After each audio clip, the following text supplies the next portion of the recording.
Bem-vindo ao canal Biologia e Geologia Passo a Passo. Hoje vou apresentar-vos algumas sugestões para responder a itens de construção, mais conhecidos por perguntas de desenvolvimento, que aparecem não só nos exames, mas também nos testes ao longo do ano. Aproxima-se o exame de segunda fase e, por isso, espero que vos possa dar ainda alguma ajuda para quem se está a preparar para este exame. Se te enquadras numa destas categorias, eventualmente poderá ser que algumas das minhas sugestões possam vir a ser úteis. Ou erro sempre as perguntas de desenvolvimento, ou como é que é possível saber o que querem nas perguntas de resposta aberta. As perguntas de desenvolvimento têm sempre rasteira, é uma ideia que muitos têm, nunca têm os tópicos todos. Por isso, vamos lá ver algumas estratégias que podem ser utilizadas de modo a minimizar estes problemas que vão aqui aparecer, que costumam aparecer na cabeça de cada um de nós. De acordo com um documento do IAV de 2019 sobre tipologia de itens, nos exames vão ser utilizados itens de seleção e itens de construção. Os itens de seleção compreendem estes 5 tipos, os itens de construção compreendem 4, mas no exame de biologia aquilo que é comum são os itens de resposta restrita. E o que o IAV diz acerca dos itens de resposta restrita é que a resposta a estes itens implica, por exemplo, não vão ficar aqui explicadas todas as possibilidades, mas a maior parte das vezes a apresentação de uma explicação é muito comum nos nossos exames de biologia e geologia, de uma previsão, de uma conclusão, justificação, representação ou construção gráfica, cálculos ou terminações gráficas. Então, é relativamente a estes itens que eu vou fazer algumas sugestões. Algumas sugestões de ordem geral são aquelas que vocês estão todos mais do que habituados a ouvir, que é analisar atentamente toda a informação. Mas eu acrescento, analisar de modo a que faça sentido. Por isso, ler os textos e, eventualmente, fazer algumas anotações. A fonte dos documentos. Muitas vezes, o próprio título do artigo, por exemplo, de onde foi retirado um texto, pode ajudar a perceber melhor do que é que se trata naquela informação. As figuras têm que ser bem analisadas. Ler a legenda, não assumir que já conhecemos o que é que lá está. O mesmo em relação aos quadros e tabelas. Ver bem o que é que está nas linhas, o que é que está nas colunas, ver os gráficos, o que é que está no eixo do X, do Y, onde é que são as variáveis, qual é que é a escala, tudo isso é muito importante. E não é menos importante, apesar de estar no fim, o texto da própria questão. Muita atenção, devem ler, voltar a ler e quando forem responder, ler ainda mais uma vez, de forma a que não percam o foco, sabendo exatamente o que é preciso responder. Por outro lado, quando aparece uma questão e que às vezes apareceu do nada, que nunca ouviram falar daquilo, olhem bem para a questão, pensem quais serão os conteúdos que já estudaram e que se relacionam com aquela informação. Muitas vezes, tomar nota de 1 ou 2 temas pode ser bastante útil para focar a atenção. Eu pus aqui alguns exemplos, por exemplo, tectónica de placas e vulcanismo é o que trata, ou sistema respiratório e circulatório, pode ser o modelo da estrutura da Terra e as descontinuidades. Por isso, atentem naquilo que o texto ou a informação que vos está a ser fornecida vos dá, quais foram os conteúdos que estudaram que estão relacionados com isso e muitas vezes isso vai fazer surgir uma ideia que provavelmente estará relacionada com a resposta que se pretende. Por outro lado, como estamos numa disciplina científica, tem sempre que, se possível, estabelecer relações de causa e efeito, identificá-las e estabelecê-las logo à partida para perceber porque é que aquilo está a ser apresentado daquela forma. e elaborar conclusões. É muitas vezes indispensável uma conclusão numa resposta deste tipo. Para me facilitar a apresentação, isto não é nenhuma classificação oficial, foi uma classificação que eu fiz apenas para simplificar a minha apresentação. Organizei as perguntas de exame em 4 tipos. Utilização direta, este direta é sempre aqui o entre aspas, dos conteúdos e conceitos estudados. Interpretação de informações de textos e figuras, muito comum. Aplicação dos conteúdos estudados, é claro, a situações novas, aquilo que muitas vezes dizem, nunca ouvi falar daquilo, e interpretação de resultados experimentais. Há sempre perguntas no exame de Biologia e Geologia que vão falar destes 4 tópicos em termos de tipos de perguntas. Começando então no primeiro tipo de perguntas, que é a utilização direta dos conteúdos ou conceitos estudados, escolhi uma pergunta da primeira fase do exame de 2019. Esta pergunta diz o seguinte: explique, temos logo aqui informação do que querem que nós façamos, é um verbo, explique, de que modo, em apis mellifera, que é uma abelha, a quantidade de nutrientes e a quantidade de oxigênio que chegam aos tecidos podem, ou não, ser afetadas por uma alteração na distribuição do fluido circulante. Ora, já estudámos isto tudo, com certeza. E eu tenho é que identificar o que é que daquilo que eu estudei é importante. Então, provavelmente, vou aqui escolher os termos que são mais significativos. O que é que serão os termos? Os nutrientes, o oxigênio e o fluido circulante. Então, estes termos estão associados a temas. Sistema digestivo, os nutrientes, sistema respiratório, o oxigênio e sistema circulatório, o fluido circulante. Como eu estou a falar de uma abelha, que é um inseto, eu também consigo completar aqui esta sequência lógica, que é os nutrientes do sistema digestivo. O sistema digestivo é completo. Quanto ao sistema respiratório, ele é por traqueias. E quanto ao sistema circulatório, ele é aberto. Isto já me vai deixar aqui, logo, várias ideias para poder desenvolver o meu raciocínio para explicar aquilo que a pergunta quer que eu explique. Ora, um raciocínio possível, e eu chamo a atenção que vários tipos de raciocínio são possíveis, este é apenas um e é só para vos dar alguns caminhos, algumas pistas. No sistema digestivo, ocorre a absorção dos nutrientes que passam do tubo digestivo para o hemocélio. O sistema digestivo é completo, portanto tem que acontecer a absorção dos nutrientes. Vai para onde? Para o hemocélio. Porquê? Porque o sistema circulatório é aberto. Por outro lado, o oxigênio chega às células, tínhamos aqui que era por traqueias, por um processo de difusão direta. Então, é aquilo que se chama transporte do oxigênio do meio para as células, nomeadamente para os tecidos também, diretamente sem sofrer a intervenção de fluidos circulantes. Por outro lado, o fluido circulante transporta as moléculas que lá se encontram. Claro que só pode transportar o que lá estiver. Então, transporta nutrientes, mas não transporta o oxigênio. Assim, uma possibilidade de resposta é esta. Eu já tenho aqui todos os dados, já tinha pensado em tudo aquilo que era possível. Agora é só eu organizar uma resposta de modo a não me esquecer de responder a tudo o que é pedido na pergunta, que é explicar de que modo é que os nutrientes e o oxigênio podem ou não ser afetados se houver uma alteração na distribuição do fluido circulante. Então, uma alteração da distribuição do fluido circulante afetará a distribuição dos nutrientes, pois eles são distribuídos pela hemolinfa, que é o fluido circulante. E, consequentemente, a quantidade de nutrientes que chegam aos tecidos também será afetada. Mas não vai afetar a distribuição do oxigênio, pois o sistema de traqueias fornece o oxigênio diretamente às células, pelo que a quantidade de oxigênio a chegar aos tecidos se irá manter. Portanto, uma possibilidade de resposta, uma possibilidade de raciocínio. Um segundo tipo de perguntas, a interpretação de informações de textos e figuras.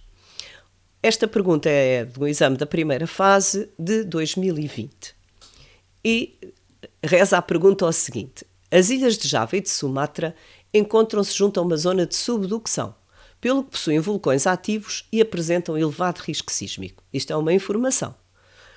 Explique, tendo em conta a localização geográfica e o historial do sistema vulcânico de Krakatau, por que razão o Anak Krakatau é um vulcão que potencia o risco geológico nas ilhas de Java e de Sumatra.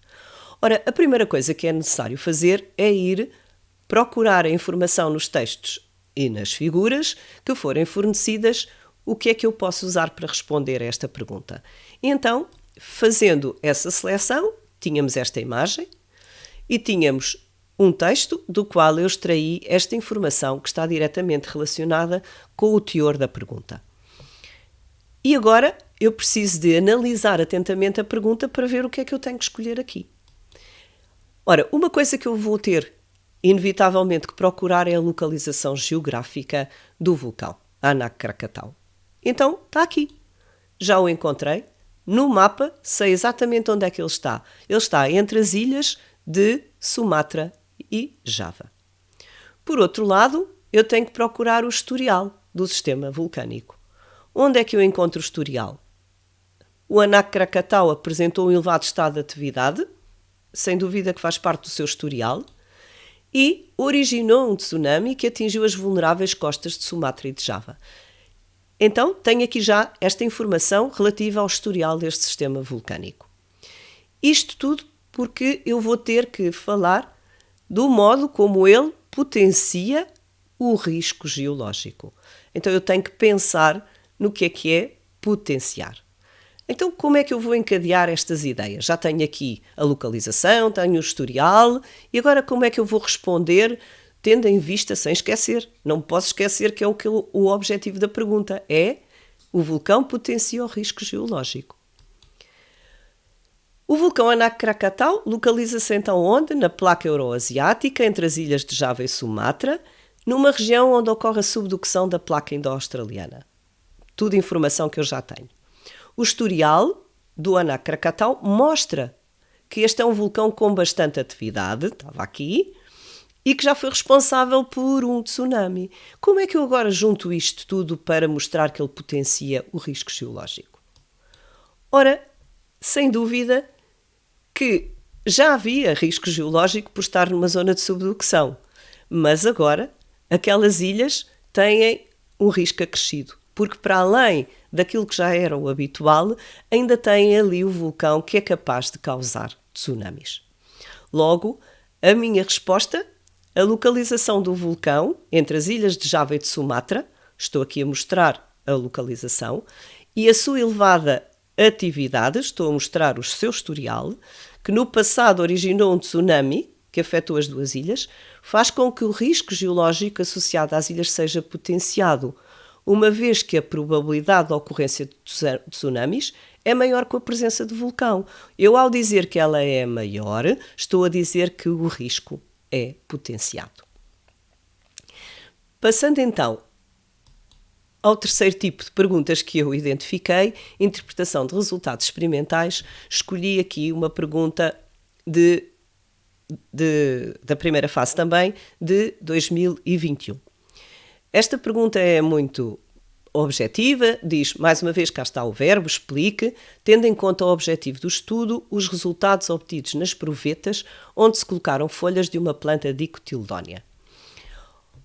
Ora, eles pedem o objetivo do estudo, tendo em conta o objetivo do estudo, não tenho que o determinar porque ele está lá bem definido, diz mesmo isto, o objetivo é estudar a distribuição dos estomas em folhas de plantas monocotiledóneas e dicotiledóneas.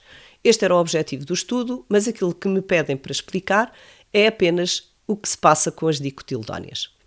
E é nesse sentido que eu vou ter que analisar a minha experiência.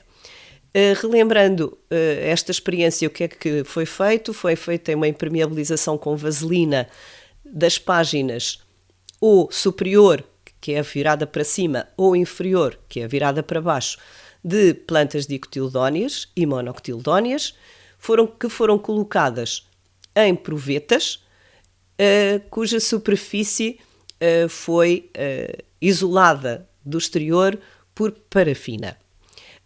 O que é que foi medido? O que foi medido foi a quantidade de água que desceu na proveta.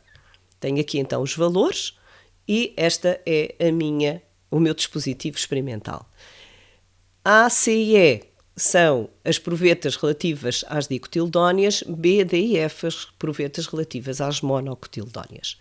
Então, na realidade, como a minha pergunta é só sobre as dicotildóneas, eu só tenho que ter em atenção os dados de A, de C e de E. E o que é que aconteceu em cada um destas provetas, destes dispositivos experimentais? No A, a página superior é que foi impermeabilizada com vaselina. No C, foi a página inferior que foi impermeabilizada e no E, não houve qualquer impermeabilização. Ora, sendo isto uma atividade experimental, eu tenho que sempre ter uma série de parâmetros em atenção. E um deles, sem dúvida, que é qual é o tema? O que é que estamos aqui a estudar? E o tema, sem dúvida, que é fácil de identificar, tem que ver com os estomas.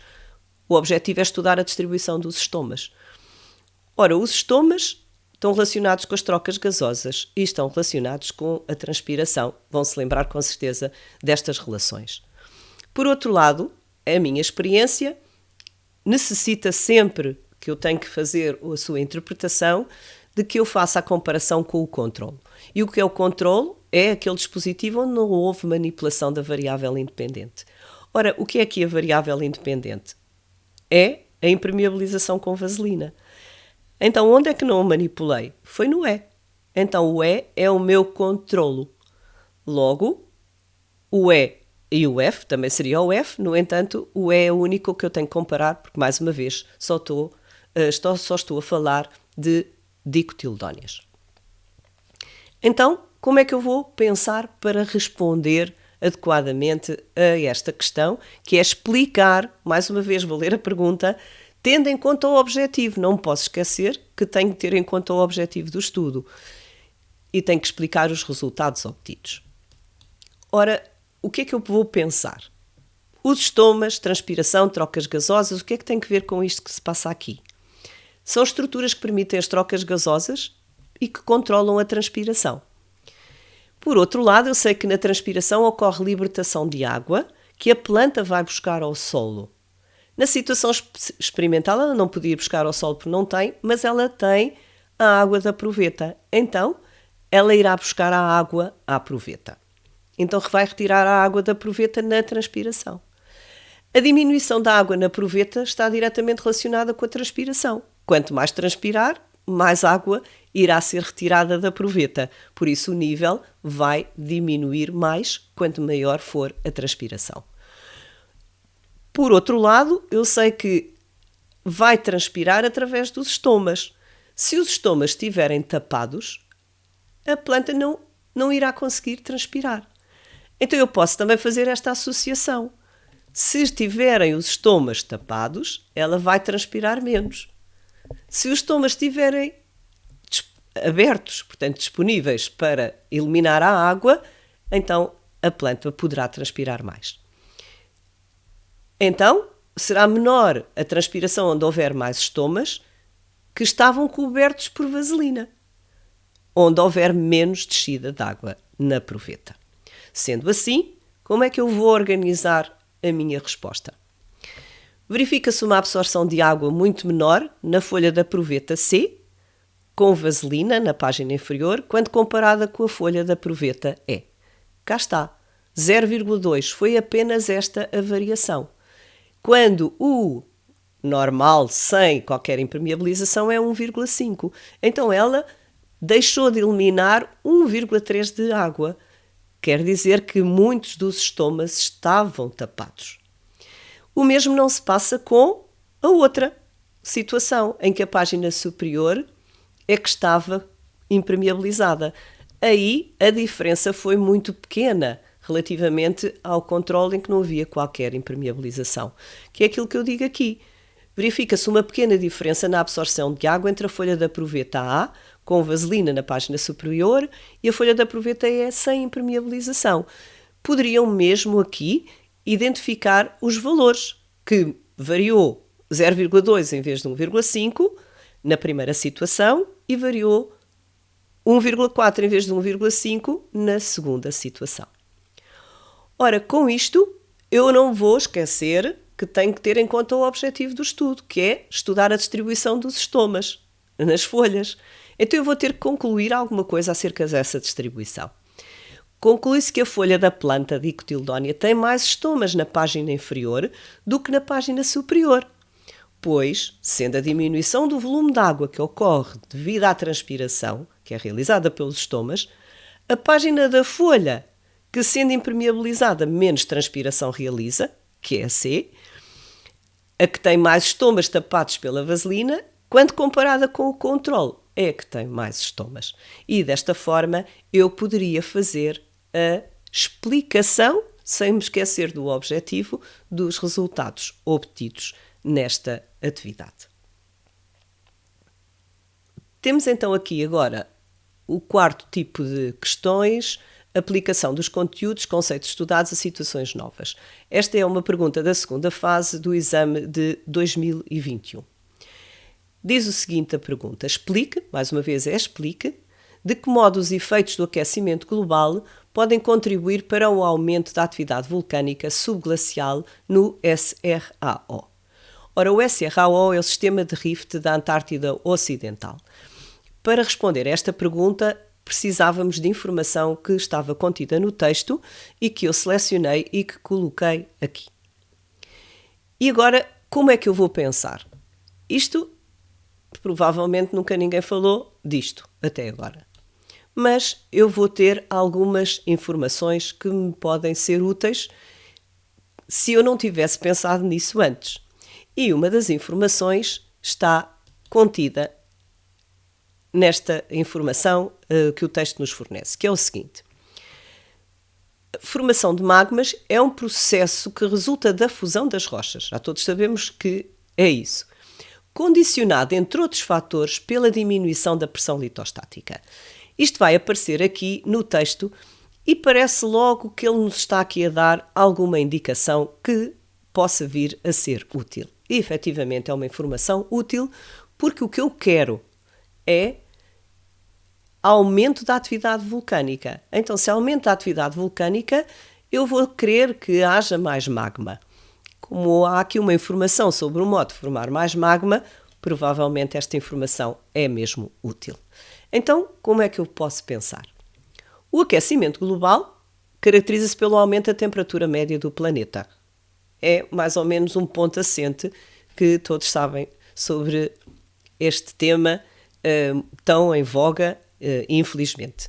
O aquecimento do planeta leva à fusão do gelo e, consequentemente, a uma diminuição da quantidade de gelo na Terra. Claro, se aumenta a temperatura, o gelo derrete e, ao derreter, vai parar ao mar. Portanto, fica menos gelo na Terra. A diminuição da pressão litostática condiciona a fusão das rochas, dizem eles aqui. E como é que condiciona? Isto já sabemos todos, que à medida que diminui a pressão, aumenta a possibilidade de fusão. Porquê? Porque o ponto de fusão dos materiais diminui com a diminuição da pressão. Então, se o ponto de fusão diminui, é mais fácil que se forme magma. Também diminui o ponto de fusão com a presença de água. Assim, tenho agora aqui os dados que me vão permitir responder à pergunta, que são os seguintes. Então, o aquecimento global vai fazer com que mais gelo sofra fusão, nomeadamente o gelo que se encontra sobre a Antártida. Como sabem, é um continente gelado, o que diminui a pressão sobre os edifícios vulcânicos subglaciais que estão lá por baixo. A fusão do gelo diminui a pressão sobre os edifícios vulcânicos subglaciais. Se há menos peso, há menos pressão litostática. E facilita a entrada de água para o interior da geosfera através das fendas, pois deixou de ser gelo. Não é água sólida, é água líquida e a água líquida consegue infiltrar-se. A diminuição da pressão, já sabemos que diminui o ponto de fusão. A própria entrada da água também diminui o ponto de fusão. Ao fazerem isto, as rochas fundem a uma temperatura mais baixa. Se fundem a uma temperatura mais baixa, a temperatura a que a Terra está sujeita naquele local pode ser suficiente para fundir as rochas e originar a formação de magmas. Desta forma, eles podem ascender no sistema de Rift da Antártida Ocidental e, desta maneira, aumentar a atividade vulcânica. Por isso, esta pergunta, que à partida podia parecer mais complexa, tinha aqui esta via que vos era fornecida para vos ajudar a explicar este acontecimento. Em resumo, para responder a uma pergunta de construção, de resposta restrita, temos que ler toda a informação, sem esquecer nada. De preferência, de modo a que ela faça sentido para cada um. Identificar os conteúdos, conceitos implicados, porque isso vai ajudar a focar a atenção no tema que é o mais importante. Identificar a informação pertinente, ir às figuras, ir aos textos, ir às tabelas, ver o que é importante para aquilo que eu tenho que responder. E elaborar a resposta, contemplando. É claro que sempre que se aplique, porque estes tópicos não se aplicam a todas as perguntas. A definição dos conceitos implicados, muitas vezes é indispensável, outras vezes é vantajoso. O objetivo da pergunta, explique, relacione, considere o objetivo, seja o que for, temos que terem atenção ao objetivo da pergunta. A referência aos dados fornecidos, se nos pedem os dados, temos mesmo que os fornecer. Não podemos fazer subentender que nós percebemos, não. Se nos pedem os dados, temos que dizer quais são. As relações de causa e efeito, também sempre que tal for possível. A comparação dos resultados experimentais com o controlo. Se for uma atividade experimental e se for a caso de fazer esta comparação, sempre que é a discussão de resultados, é indispensável esta comparação. E ainda uma conclusão. Esta conclusão, eu muitas vezes chamo-lhe fazer um chapéu. Um chapéu no sentido de abarcar tudo. Então, esta conclusão é aquela em que eu digo A implica B, B implica C, então A implica C.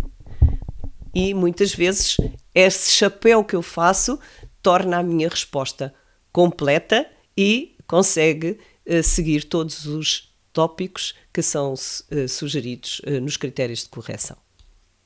Para acabar, quero desejar-te boa sorte, quer para o exame, se for caso disso, se for fazer agora o exame, quer para os testes, quando usares esta informação para os testes. E não te esqueças, sorte é o que acontece quando a preparação encontra a oportunidade. Sorte nos testes e nos exames sem ter estudado adequadamente é muito pouco provável que aconteça.